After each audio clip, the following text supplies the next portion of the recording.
Hi everyone and welcome to the French Watch Collector. Today on the bench we have a very special watch, a Submariner, but actually it's not a Rolex as you can see on the dial, it's a Tudor. And this one is actually more rare and more expensive than the Rolex Submariner. So on this episode we are going to service this watch and see what's hidden behind this gem.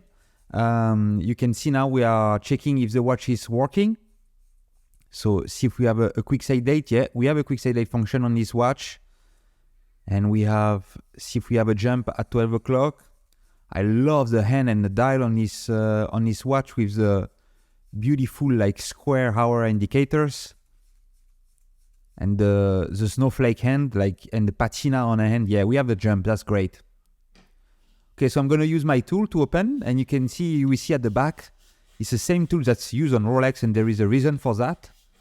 Because this watch actually, and Tudor still today, and before already, was part of the Rolex group, and in the past they used a lot of parts from Rolex, and actually they use the case back. Okay, you can see on a time grapher, the amplitude is really low at 208 degrees. The beater is not too bad and it's losing like 15 seconds per day. So yeah, this watch, when you see the amplitude which is like low around 200, it means that the watch really needs a service, like the oil inside and everything is a bit tight, yeah. Okay, so we remove the case back, and you see on the case back it was the Rolex sign, and you see inside, as soon as you open, see the Tudor on a rotor there from the winding mechanism, auto prints, and actually you will see like this is not a Rolex movement. You can see the difference actually is quite obvious with the Rolex movement, when you can see you have this reversing wheel, this huge red reversing wheel on a Rolex movement. And here, we are on an ETA movement. So actually Tudor, in the past, they were using like ETA movement. Since like few years now, they're producing their own caliber.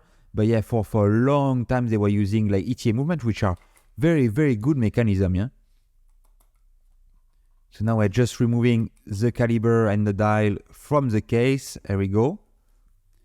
So, and actually on this watch, like the case, the crown, you will see the crown a bit later. Everything is from Rolex. Obviously, the dial and hand are from Tudor, and the mechanism, like the caliber, is from ETA. Just going to align the hand there, just to remove them. This beautiful hand, like with the patina on it. I love them. Here you go. I use my Presso tool there to remove the hand. Just gonna safely store them in this box. And you can see on this watch, actually, and I think it's the same today on Tudor, is rated to 200 meter for the depth, and like obviously on a Submariner from Rolex is 300 meters. So yeah, that's the difference. I don't know why, because actually, yeah, there is a slight difference on a crystal, but the crown and the case back is exactly the same as on a Submariner. But yeah, there is a small difference on the gasket for the crystal, so maybe the difference is coming from there, or maybe it's just a marketing thing, saying that the Rolex can go, like the Submariner can go deeper than the Tudor, even if the Tudor probably can go close or very, very close to the same depth as a Rolex. But yeah, there is a 100 meter difference between the Submariner from Rolex and this Tudor, and obviously one of the biggest difference is the caliber. In this period of for this period of watches, if you compare the Rolex, obviously it has a Rolex caliber, and the Tudor has a ETA caliber. Just remove the power there from the movement, which is in the mainspring. So I just unleash everything, and now we should see the balance coming to a stop when there is no power in a watch. So we can start after disassemble the watch, and that's it. You see, up is stop. Perfect. Can remove the balance, and we can see there the sign underneath 2784 from ETA. That's a caliber number from ETA. Like I said, a very, very, very good caliber. Automatic with a date function, pretty simple, like pretty straightforward for this type of caliber. Very, very easy to maintain, and obviously, like, one of the benefit of having a ETA caliber obviously is less fancy than Rolex, and as well it's a bit less solid and less quality than Rolex, obviously, because if there is a Rolex has a reputation, there is a reason for it. But on this movement from ETA, they are very simple to service, and if there is something wrong, like the parts are not expensive at all, because obviously these calibers, they produce them for Tudor, but they produce them for a lot of other companies, so there is plenty of parts out there, and they are much cheaper than Rolex parts. So that's something great as well. If you want if you have something wrong on your watch, it will cost a lot less in parts if something wrong happened to the parts inside the mechanism. Just disassemble the keyless work there. See, keeping like this spring that very tight line. You see I'm using my plastic prop there just to make sure I don't jump. There we go, that's it. The yoke here, just removing the yoke. And that's it. I think we are pretty close to the end and we can see some sign of rust like on the movement.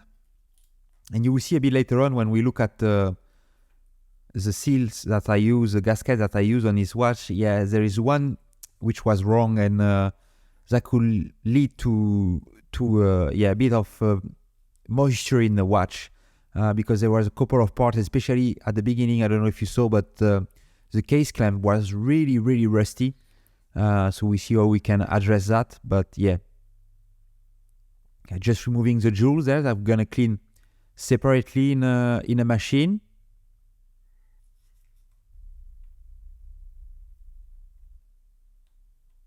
Just pegging the jewels as well. Just remove the dried up oil or grease. Gonna place back the balance on the movement, just to make sure it's safe during cleaning on the movement. And the same thing we done on the other side. We're just going to remove the jewels there,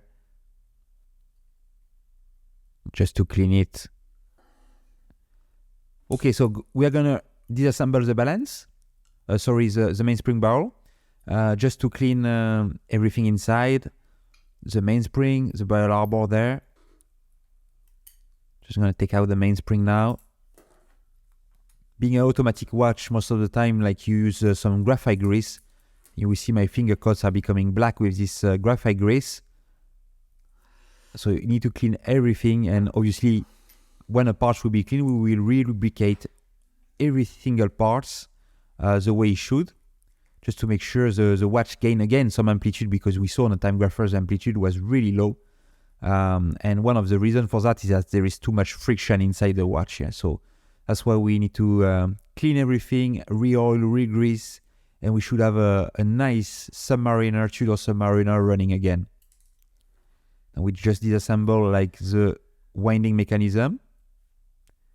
And we're gonna place all these parts in little baskets just to go through in a cleaning machine.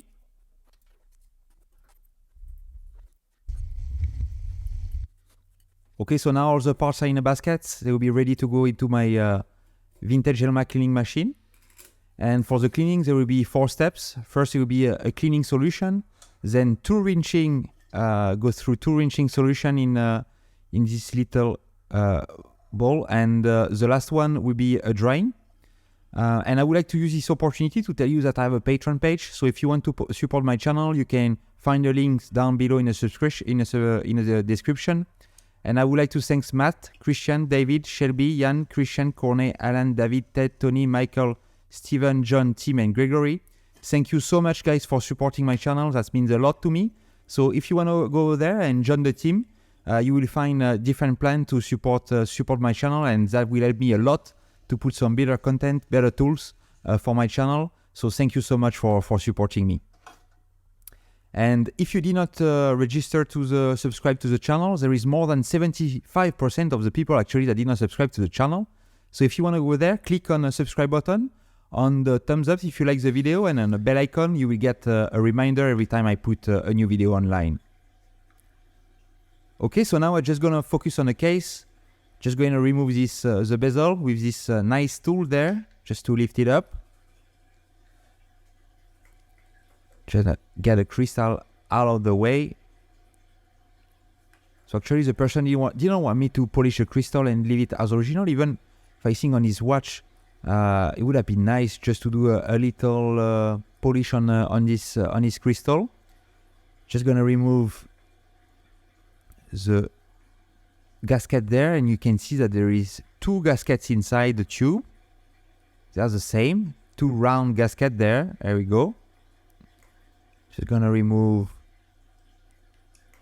the aluminium ring which is inside the bezel there, just to make sure everything gets clean underneath. You can see it's quite dirty actually.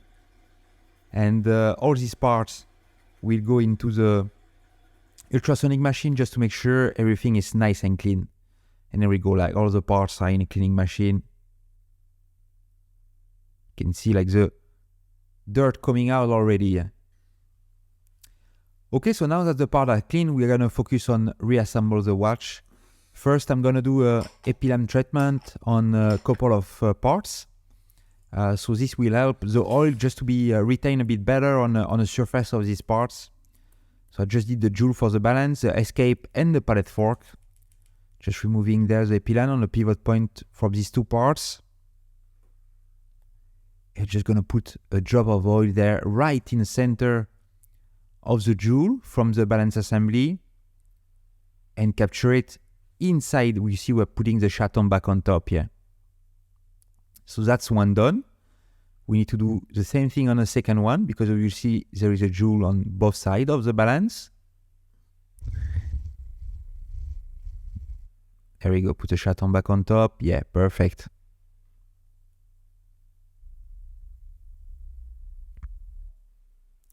Just putting back on the balance wheel, closing this spring on top. You go one side and now the other.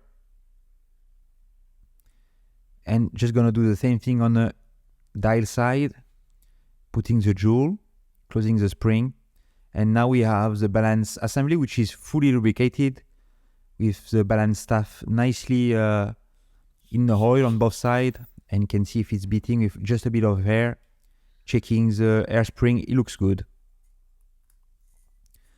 Now we're just gonna focus on mainspring and the barrel arbor assembly. So we're gonna just rewind the mainspring first. And for this, I'm using a set of from Bergeon, a mainspring winder set. There we go. So now just winding it.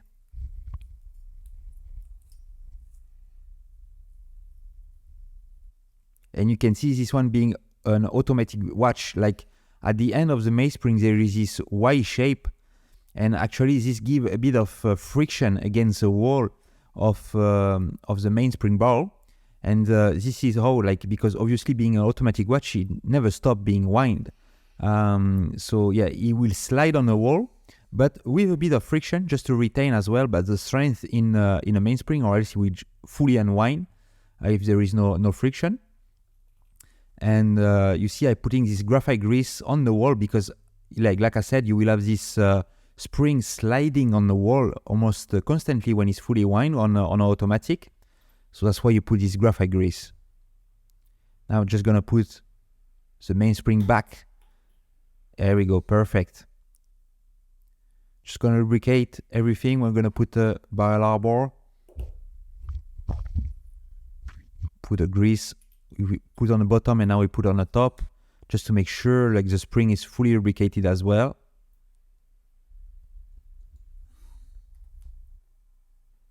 And just gonna close with this tool. There we go, perfect. Just closing the mainspring assembly. Okay, so now we're gonna start reassembling on the main plate, like all the train of wheel with like the different wheel. Just need to make sure we align them on the jewels there, which are these pink color synthetic stones on the main plate. This is a center wheel with a very long pivot where we have the second hand attached to it. There we go, like all the wheels are in place. So now I can put the bridge on top and we're gonna do the same. We're gonna align, you see all the pivot points in these jewels there. Just need to go very gently there, and you see I'm tapping on the movement just to make it the wheel just move ever so slightly until they fell into the jewels. Up, you see that now? It just went down. It means that everything is in place, and when everything is in place, all the wheels are turning. When you turn one, everything is turning. So I'm just putting now the barrel harbor that we just assembled. Don't forget to put the hack, because this watch has a hack function, which means that when you pull the crown, it will stop the watch when you are in a time setting mode. And this is what the part is doing. It will come and touch the balance wheel just to make sure the watch is fully stopped, because the balance wheel will stop.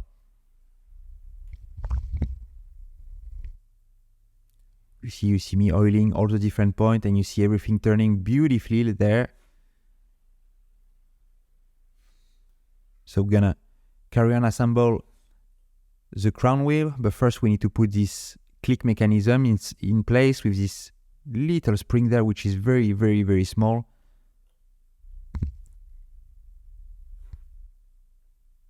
There we go, that's a crown wheel there. And with the screw that go on top, which is river threaded, I'm gonna put a ratchet wheel, which need to be aligned with the square there, which is driving the barrel harbor, and the screw to secure that in place. Gonna oil each jewels from the train of wheel, because you want to make sure that the friction is reduced to a minimum. So that's why we put oil as well, and grease on different points, and as well to avoid wear of the parts, because there is a lot of parts which are in contact metal against metal. And to reduce the wear, you just put like oil and grease. That's why you need to service your watch regularly. Like in your car, you need to change the oil of your engine, or else at one point it will start to become too thick, and with a lot of metallic parts in it, and it will start to damage your engine. It's the same on a watch, basically.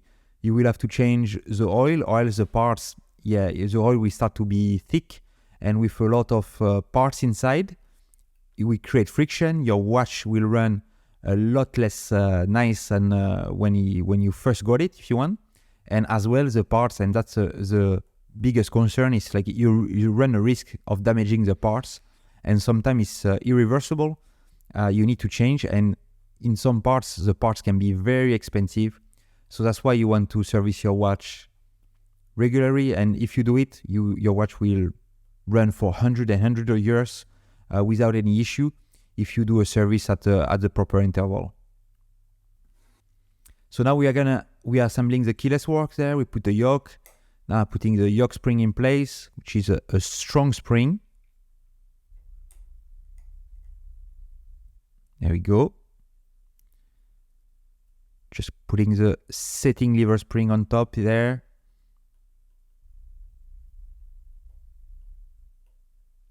Just gonna secure it now with the screws.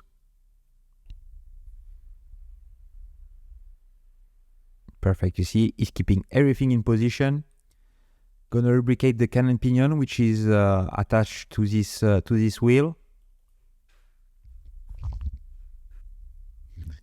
Putting a bit of grease there on a point. I will clean the excess a bit later, and you can check everything is working. We have 3 positions on this watch: winding, like quick setting time, and setting quick setting date, and setting the time.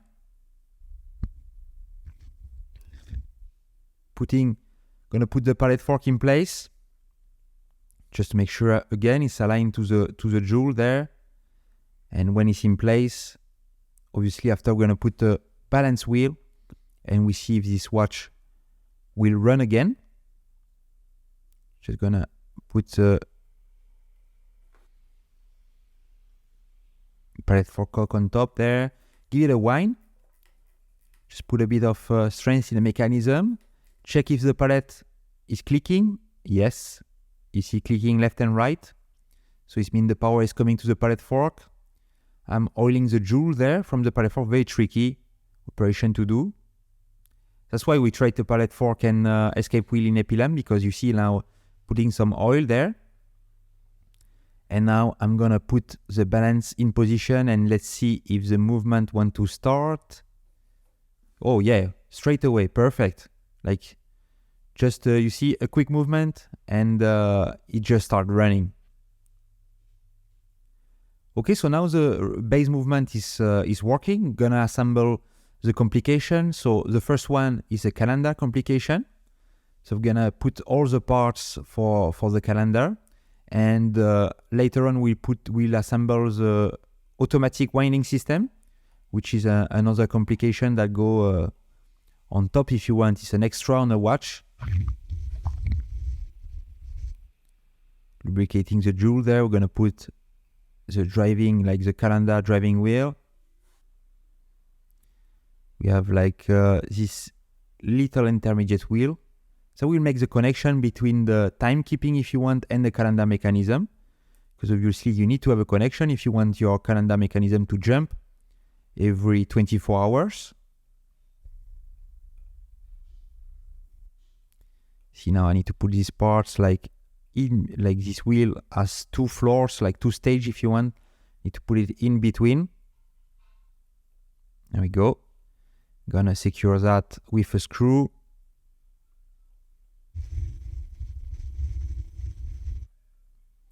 And you can see there, like actually there is a Tudor logo as well on the movement. Even like I said, if it's not a full Tudor movement, but yeah, it's engraved like in different locations. Obviously ETA, or maybe it's Tudor who did it when they received the ETA movement, or it was done at ETA. I don't know. But yeah, they customize the movement for Tudor if you want.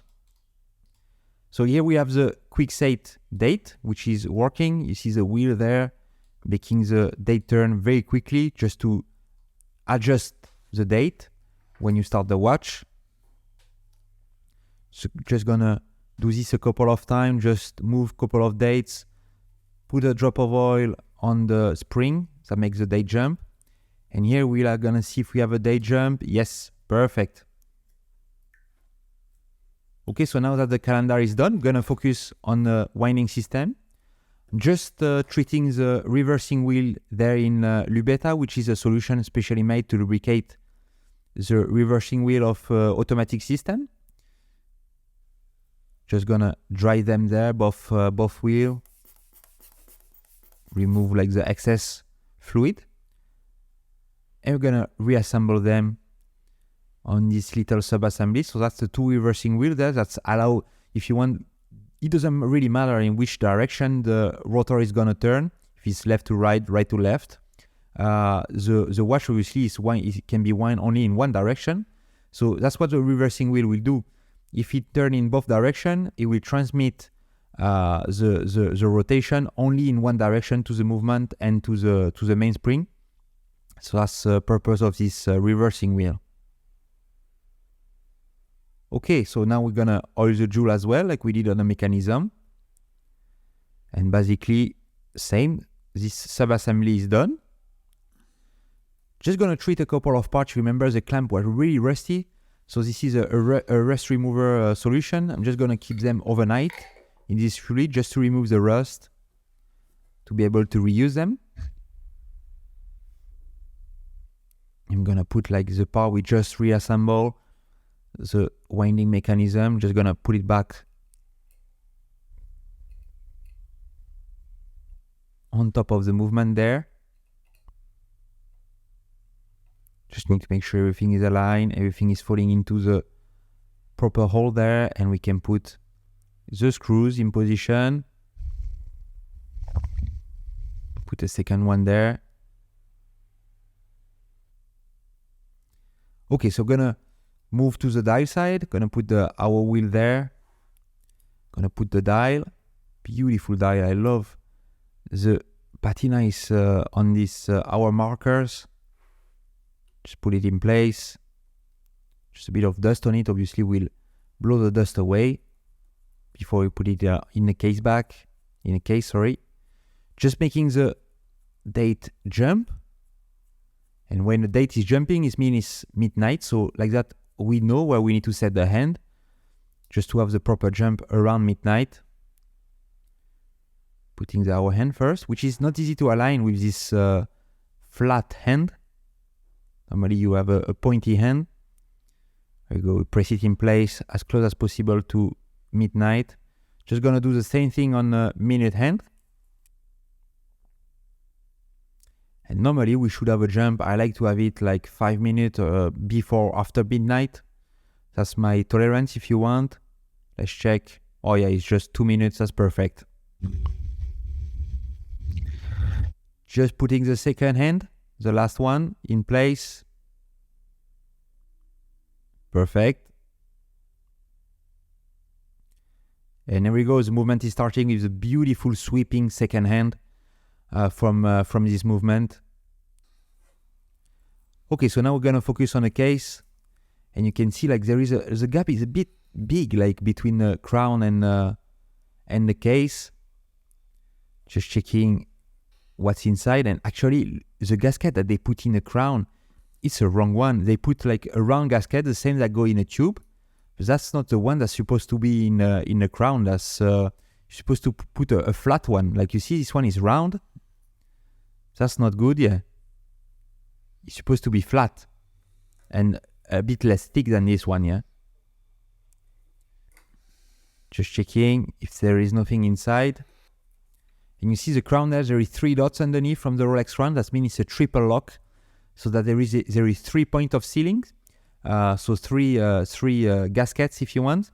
And on his model, so there is 2 inside the tube and 1 in the crown. So that's how you have the 3-point sealing. And I'm lubricating now all these gaskets as well as the case back gasket I will put a bit later on. So that one that go in the tube, that you see, that's a flat one that's supposed to go like not a round one at the bottom there of the crown. We're going to put the second one in the tube. So that's it. We have a 3-point, if you want, 3-point gaskets. Like we have 3 gaskets in the tube, 2 in the tube and 1 in the crown, like I said. 3-point sealing. And yeah, that's it. Now it will be properly sealed, this watch. Perfect. Just gonna put back the crystal. Like I said, the owner didn't want to do anything on a crystal. Just keep it as original as possible, you know. So yeah, that's a personal choice. Just gonna press there with this beautiful Orotech press. You see, like a carbon edition. And I will put the link down below if you want to buy this customized tool from Orotech. They are great tools. They look nice, and anybody can buy this tool. So I will put the link down in the description if you want to go there and buy these beautiful tools. Just putting back the crown there, and just to make sure it's rotating. Yeah, perfectly. Perfect.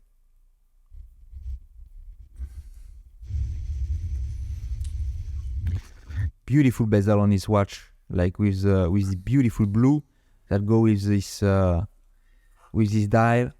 Just putting back in a case. Just make sure everything is aligned. And the mechanism is so clean compared to the beginning, like so shiny.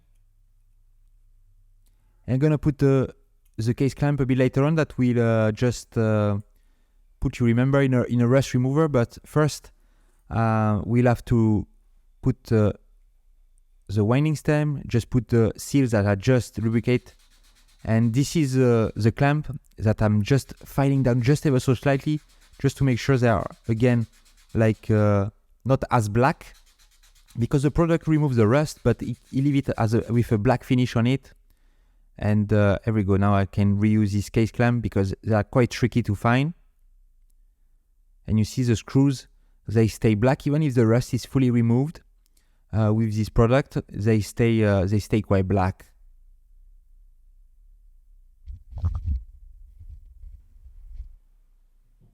Okay, so now the movement is nicely tight and secure inside the case.